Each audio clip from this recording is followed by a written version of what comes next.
Bien, muchachos, vamos a entrar a este módulo relacionado con el orden internacional, o sea, cuál es la relación que hay entre el Estado peruano y los demás estados con los cuales se mantienen tratados internacionales, se mantienen pactos o acuerdos, ¿no? También se puede hablar de foros, se puede hablar también de integración, ¿no? Entonces hay todo un conjunto de mecanismos que van a configurar el llamado orden internacional. A ver, en ese contexto van a aparecer las Naciones Unidas, ¿no? O simplemente la Organización de las Naciones Unidas, ¿no? Esta organización tiene su antecedente más importante en el Tratado de Versalles, ¿no? O sea, aquel tratado que pone fin a la Primera Guerra Mundial. Pero todos sabemos que en 1939 estalla la Segunda Guerra Mundial y evidentemente la secuela o la digamos, consecuencia negativa fue muy evidente, ¿no? Se van a formar dos bloques, los aliados y los países del eje. El conflicto mundial evidentemente trajo consecuencias económicas, consecuencias imperialistas, consecuencias divisionistas que evidentemente hasta ahora se siguen sufriendo. Bueno, desde el punto de vista administrativo, esta organización fue fundada gracias al acuerdo, a la Carta de las Naciones Unidas, firmada por 50 países, entre los cuales estaba el Perú, el 26 de junio de 1945, ¿ya? Pero sin embargo, desde este día no funcionan las Naciones Unidas. La ONU funciona desde el 24 de octubre de 1945. ¿Por qué? Porque tenía que ser ratificada esta carta básicamente por las dos megapotencias, ¿no? O sea, tanto los Estados Unidos como la Unión Soviética. Entonces, tanto el imperialismo norteamericano como el comunismo soviético van a ser los digamos, adalides, ¿no? Van a ser los líderes que van a configurar la formación de las Naciones Unidas. Y al final, entre ellos se va a considerar un efecto que es, digamos, contrario, es una antítesis a lo que es la ONU, ¿no? Que es la llamada Guerra Fría, la Guerra Fría que hasta ahora sigue funcionando, ¿no? Bueno, la ONU tiene los siguientes objetivos. El más importante, ¿no? La paz mundial. La salvación de la paz mundial es su objetivo prioritario, porque es evidente que si la guerra trajo consecuencias evidentemente negativas en lo humano, en lo económico, en lo social, evidentemente hay que evitarlas, ¿no? Por eso que las Naciones Unidas tiene una Asamblea General, tiene un Consejo de Seguridad, aplica sanciones, establece también mecanismos diplomáticos, porque justamente la paz mundial se considera mediante esos dos mecanismos, ¿no? Primero, las negociaciones entre países, la intermediación, ¿no? Del secretario general, que es como una especie de presidente del mundo, ¿no? Y también, si no obedecen los países agresores, pues les aplican las sanciones comerciales, las sanciones portuarias, las sanciones económicas, financieras, inclusive hasta la expulsión del sistema de las Naciones Unidas, ¿verdad?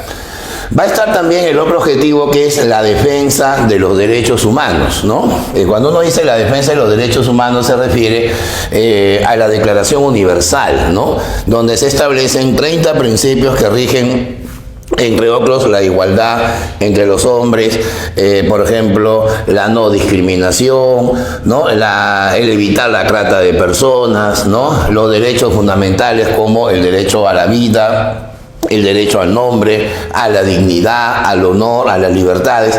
Son, digamos, los principios en que se basan estos objetivos, ¿no? Y también, evidentemente, considerar que todos los pueblos son iguales, ¿no? Ya no hay que hablar de primer mundo, segundo mundo, países tercermundistas, países no alineados, países capitalistas, países socialistas. Eso ya para la ONU ya no existe, simplemente se considera la igualdad universal.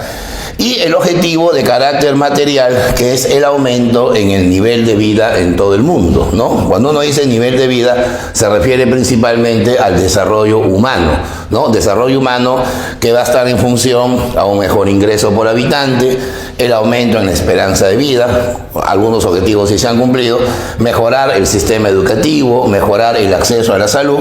Por eso que en un ratito vamos a plantear algunos organismos que tienen funciones determinantes en el sistema mundial, ¿no?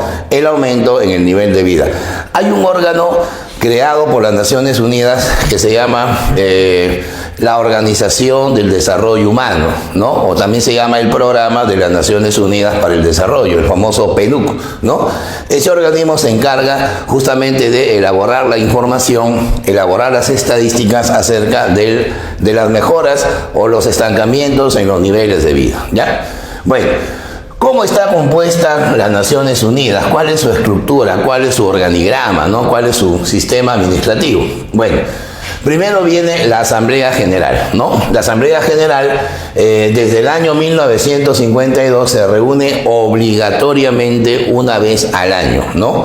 A esa Asamblea General deben acudir los jefes de Estado o en su defecto los cancilleres, ¿no? Cuando se habla del canciller, al menos en la cultura latinoamericana, se refieren a los ministros de Relaciones Exteriores, ¿no? Y evidentemente la Asamblea General reúne a estos casi 200 países para establecer acuerdos sobre la pacificación, los objetivos de, digamos, desarrollo económico, los objetivos de desarrollo humano, ¿no? ¿Cuál es la situación de los derechos humanos en el mundo? Son temas que se tratan en la Asamblea General, ¿ya?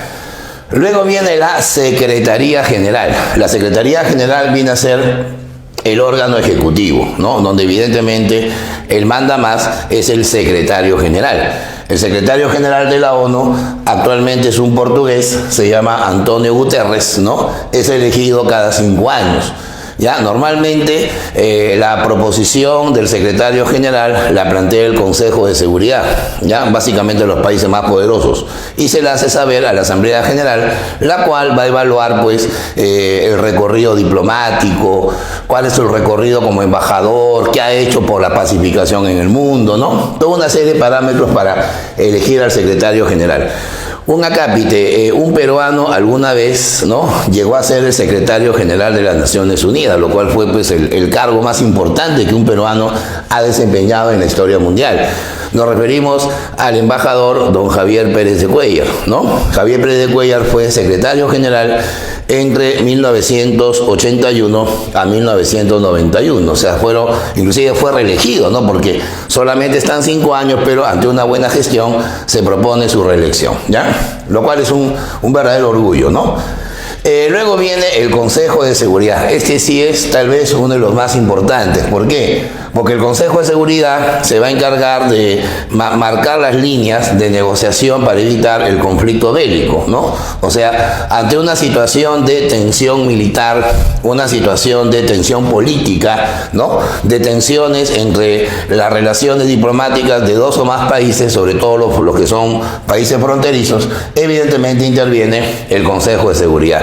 Este es el que plantea las sanciones, ¿no?, tanto económicas, comerciales, decide incluso la intervención militar, ¿no? Las Naciones Unidas también tienen su propia fuerza armada, su propio ejército, ¿no?, sus cascos azules, como se les conoce. Bueno, el Consejo de Seguridad tiene 11 integrantes, ¿no? Antes eran 15 al comienzo de su creación, pero ahora se ha reducido a 11. Son 5 miembros permanentes, ¿ya? Se llaman miembros permanentes porque son países que ganaron la Segunda Guerra Mundial y por lo tanto, por haber ganado la Segunda Guerra Mundial, tienen pues el derecho, ¿no?, la hegemonía de ser miembros eternos, ¿no?, miembros vitalicios del Consejo de Seguridad. Bueno, ¿quiénes fueron esos países? Estados Unidos, ahora decimos Rusia, ya no Unión Soviética, China, ya no decimos China popular, sino simplemente China, el Reino Unido, que agrupa pues a las 4 naciones, ¿no?, Inglaterra, Escocia, Irlanda, país de Gales, y también está Francia, ¿no? Acuérdate que Francia fue un país determinante en la Segunda Guerra. Entonces, son las naciones más poderosas en el ámbito militar. De repente por ahí ustedes se preguntarán, ¿y por qué no Alemania, no? Alemania es militarmente más poderoso que el Reino Unido y Francia. Es que Alemania fue un país agresor en la Segunda Guerra. Formó parte pues del eje, ¿no?, junto a Italia, junto a Japón, el famoso eje Roma, Tokio, Berlín. Entonces, evidentemente, ni los italianos, ni los alemanes, ni los japoneses pueden integrar el Consejo de Seguridad como miembros permanentes. Sí lo pueden integrar como miembros no permanentes, que son 6, ¿no?, entre los cuales se elige pues entre todos los países miembros, ¿no? O sea, de los 195 países que quedan, van a elegir a 6 países que van a ser considerados miembros no permanentes, ¿ya? Luego va a estar el Consejo de Administración Fiduciaria, ¿ya?, ¿Por qué se llama Consejo de Administración Fiduciaria? Su importancia es mínima, ¿no? Porque se encarga de administrar aquellos territorios que están en fideicomiso. Bueno, fideicomiso significa que están temporalmente bajo la administración de la ONU, ¿no? Son algunas islas, algunos pequeños enclaves territoriales donde interviene las Naciones Unidas para delimitar qué país finalmente ejerce la soberanía, ¿no? Por ejemplo, las Malvinas, ¿no? La Malvinas siempre ha sido una hegemonía inglesa, a tal punto que en el año 82 se desencadenó pues una guerra contra los argentinos, ¿no? Pero ahí las Naciones Unidas intervienen con el Consejo de Administración Fiduciaria, ¿ya? Ahora, si hay un problema de límites, un problema, vamos a llamar territorial, un problema territorial jurídico entre estados que son obviamente fronterizos, va a intervenir la Corte Internacional de Justicia, ¿ya? Ojo, este es el órgano judicial de la ONU, ¿ya? Está integrado por 15 jueces, ¿ya? Generalmente los países más importantes, los países más hegemónicos, franceses, norteamericanos, ¿no? Ingleses, etcétera, que se van a encargar de deliberar sobre las demandas que presentan los países en conflicto, ¿no? Ahí el Perú, por ejemplo, alguna vez acudió hace unos 10 años atrás, cuando demandamos pues a Chile para que nos dé una salida al océano que ellos habían pues evidentemente marcado como su soberanía.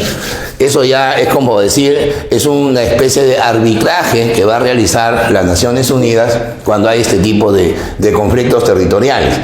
¿Dónde queda la Corte? Esos fallos que son totalmente antiimpugnados, ¿dónde queda la sede principal? Queda en La Haya. ¿Ya? La Haya es una de las ciudades más importantes del Reino de los Países Bajos, conocida también como Holanda, ¿ya?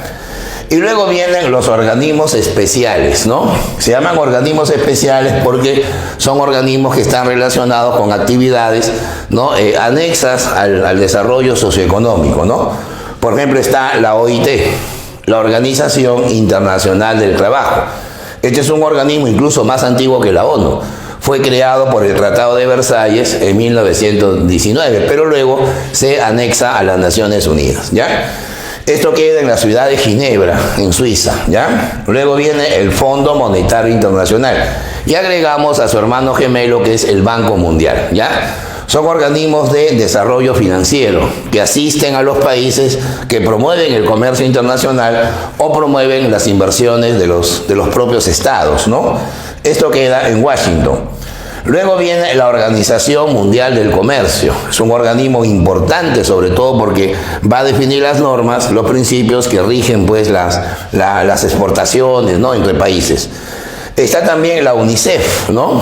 La UNICEF es el organismo de las Naciones Unidas que promueve el desarrollo de la niñez y la infancia, ¿no?